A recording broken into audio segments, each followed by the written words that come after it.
So we're going to close down. So we'll end the nuclear age in 5 years. Is that optimistic? Is that naive? If I have a patient with meningococcal septicemia and they come into the casualty department, they're covered with red spots, if I don't give them an injection of penicillin right now, they'll die. And there's no, well, maybe we can, maybe we should, let's have a meeting, do a study. Patient's dead.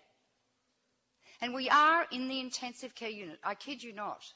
And I haven't even talked about global warming, ozone depletion, deforestation, species extinction, overpopulation, and all the rest. But I believe if people get focused on this, their eyes start opening and the scales fall off and their peripheral vision opens up and they start saying who's doing this and why and how, and they will get the corporations out of the government, out of the Congress, out of the Senate and out of the White House, where they have no right to be. Every state in this country has a law to deregister a corporation if they behave in irresponsible or immoral ways. And that could be used, that law. But more than that, you need another revolution. And I don't mean blood and guts. I mean peaceful, sagacious, led by Joan of Arc and Martin Luther Kings. And you're all here in the room tonight, if you care. And if my child had been diagnosed with leukemia, God help me, nothing would stop me. I'd find the best doctor in the world, the best hospital, I'd spend everything, and if the child died, I'd never recover.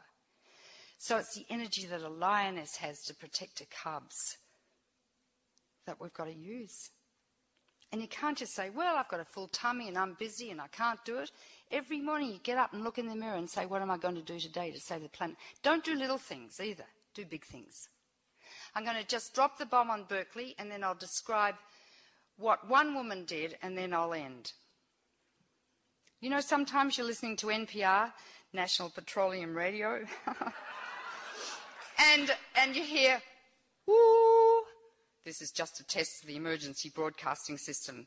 This time they'd say, this is not a test, we're under nuclear attack, you've got 10 minutes to get to the nearest fallout shelter. Do you know where one is?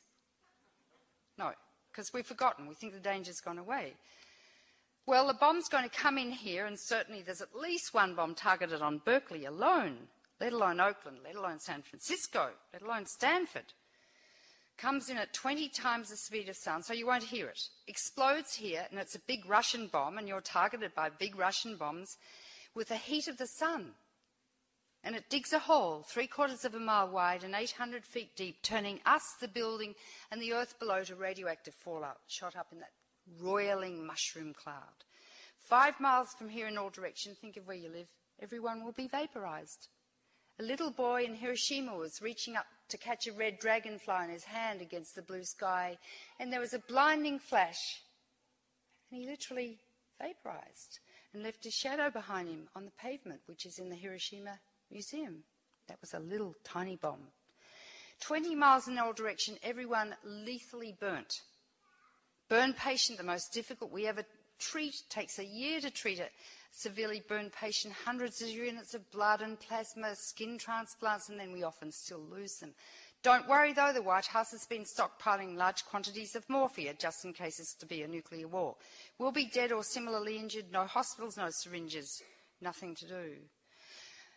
50 miles out, if you look at the flash, you'll be instantly blinded with retinal burns, winds of 500 miles an hour, and you've seen the pictures of nuclear weapons exploding and houses just being flattened, suck people out of buildings, through windows that have been popcorned, and shards of glass flying through the air at 100 miles an hour decapitate people, people flying through the air as missiles, and they hit the nearest solid object and they're dead. Then the whole area will be engulfed in a firestorm of 3,000 square miles. So if you get in a fallout shelter, like in Dresden, the firestorms suck the oxygen out of the shelter and you'll be asphyxiated. Then the fires will coalesce throughout the United States and this whole country will be incinerated. There will be millions of corpses, animal and human alike, and as the radiation is so intense, the bacteria and viruses multiply and mutate to become more lethal and virulent, while if anyone survives, their immune mechanism is depleted by the radiation, and there will be epidemics if anyone survives of polio, typhoid, cholera, plague, you name it.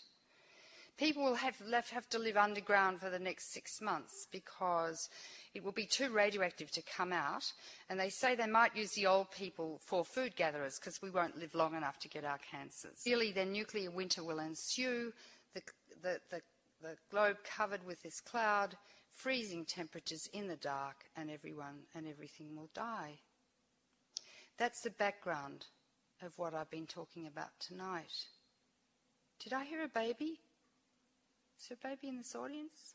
I did hear a baby. Where is it? Get it. Can the baby come up?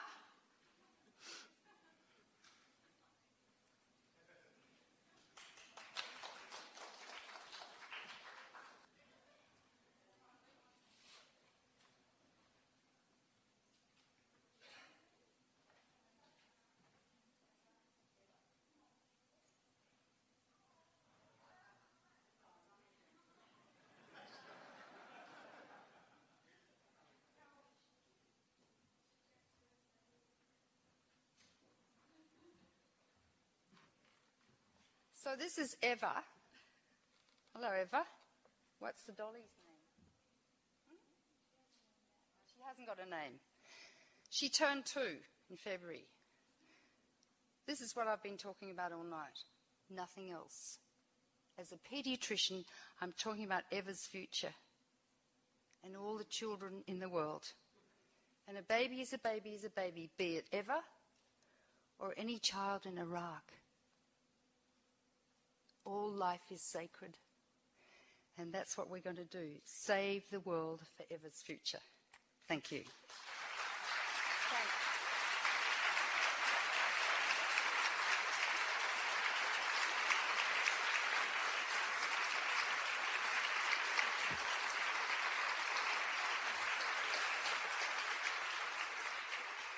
There's just one other thing I wanted to say, because people say, you've made me feel terrible, because it's un-American to feel terrible, you know. You have to take a pill or, you know, have a drink, and it's appropriate to feel terrible.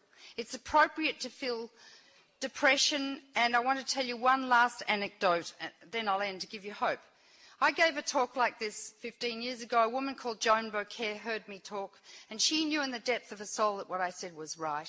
And she became so depressed. You know when you're so depressed your joints ache? She couldn't get out of bed for about 2 years. And one day she woke up and the light turned on in her head. She went, put on her best shoes, pearls, and went to the Heritage Foundation and knocked on the door. And they said, hello, who are you? And she said, I'm Joan. She got a job there for a year, well paid. And when they went home at night, she went through all their records to see where their funding came from, what their policies were, peace through strength, first strike nuclear war, winnable nuclear war.